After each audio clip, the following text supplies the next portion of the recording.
एक व्यक्ति था, कभी पूरे जीवन में भगवान का नाम नहीं लिया, बस खाता और पीता और घर पे ही खराटे मारता। तो पत्नी भी सोचती कि अरे 15-20 रोटियां खा जाते हैं और घर का खर्चा तो वैसे ही नहीं चल रहा, ये पड़े रहते हैं और घर का कार्य कुछ नहीं करते। तो एक दिन साधु महात्मा उस गांव में आते हैं।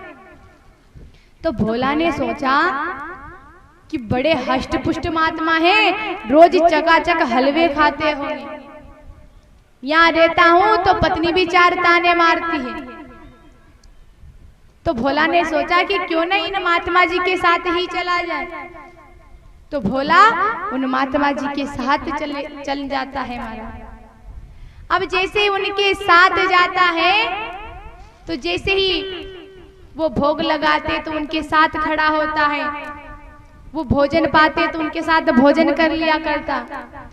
अब एक दिन क्या होता है, उस आश्रम में एकादशी हो जाती है। अब जैसे ही एकादशी होती है तो आश्रम में भोजन नहीं बनता। अब भोला जाए रसोई घर में, देखे कि रसोई घर में तो भोजन ही नहीं बन रहा। महात्मा जी से कहा कि अरे बाबा आज भोजन नहीं बनेगा। तो महाराज जी ने कहा कि अरे भोला आज भोजन नहीं बनेगा, आज तुझे पता नहीं है आज एकादशी है, आज पूरे आश्रम में कोई भोजन नहीं करेगा। भोला सोचने लगा कि अगर आज भोजन नहीं मिला तो मैं तो मर ही जाऊंगा, मैं तो बिना भोजन के रह ही नहीं सकता। तो महाराज जी ने कहा कि भोला ऐसा कर, तो आटा ले ले और दाल ले ले और किसी नदी के किनारे चल जा और वहां भोजन बना लेना और पा लेना। और पहले तू मत पाना, पहले भोजन को पवाना और फिर स्वयं पाना। अब भोला नदी के किनारे जाता है और भोजन बनाने लगता है। अब जैसे ही भोजन बनता है तो उसको याद आता है कि महाराज जी ने कहा था कि पहले भगवान को पवाना है, उसके बाद खुद को खाना है। तो भोला भगवान को निमंत्रण देने लगता है, कहता है कि राजा राम आइए, राजा राम आइए, सिया राम आइए, मेरे भोजन का भोग लगा जाइए। राजा राम आइए, सिया राम आइए, मेरे भोजन का भोग लगा जाइए। अब जैसे ही महाराज भोला ने निमंत्रण दिया तो भगवान राम तो आए परंतु माता जानकी को भी ले आए। अब भोला ने बनाई 5 रोटी, 2-2 उनको पवा दी, 1 खुद ने पाली। भोला सोचने लगा कि इससे तो अच्छा होता कि मैं एकादशी का व्रत ही रख लेता। भोला जाता है आश्रम में। अब अगली बार जैसे ही एकादशी आती है, जैसे महात्मा जी ने आटा दिया, भोला ने कहा थोड़ा अधिक देना, भगवान ज्यादा खाते हैं, मेरे को 1 मिलती है। महात्मा जी ने सोचा कि मजाक कर रहा होगा, ये ज्यादा खाता है तो आटा भी ज्यादा ही मांग रहा है। महात्मा जी ने दिया, भोजन बनाने लगा। जैसे ही भोजन बना और भगवान को बुलाने लगा कि राजा राम आइए, सीता साथ लाइए, राजा राम आइए, सीता साथ लाइए, मेरे भोजन का भोग लगा जाइए। राजा राम आइए, सीता साथ लाइए, मेरे भोजन का भोग लगा जाइए। अब जैसे ही भगवान को निमंत्रण दिया महाराज, राम जी भी आ गए, सीता जी को भी ले आए, साथ में लक्ष्मण जी को भी ले आए। फिर 2-2 रोटियां सबको रख दी, 1 भोला को मिल गई। इधर भोला सोचने लगा कि भगवान तो बड़े चालाक हैं, एक को बुलाता हूँ 2 आते हैं, 2 को बुलाता हूँ 3 आते हैं। आश्रम में जाता है, फिर एकादशी होती है तो महाराज जी से कहा कि आप ऐसा क्यों नहीं करते, 10-12 किलो आटा दे दो, आपके भगवान को ही खिलाता रहूंगा। बोलते रहते हो भगवान को भूख लगाओ भूख लगाओ।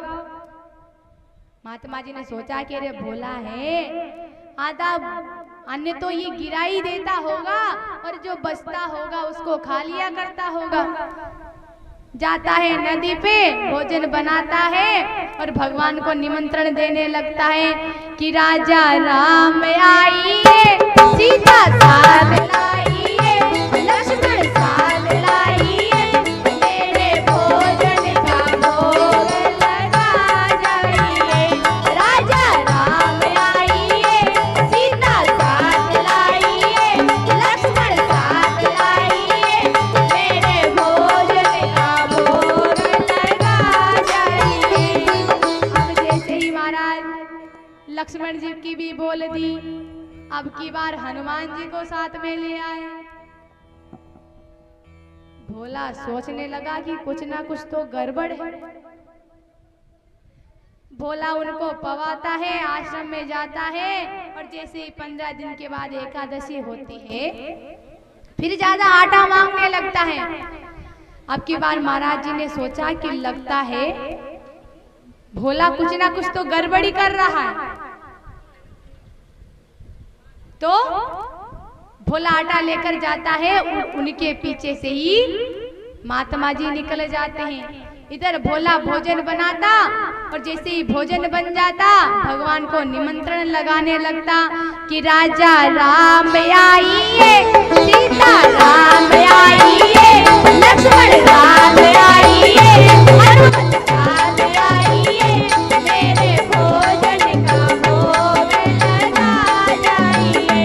राजा राम आइए, सीता राम आइए, लक्ष्मण साथ लाइए, हनुमत साथ लाइए, मेरे भोजन का भोग लगा जाइए।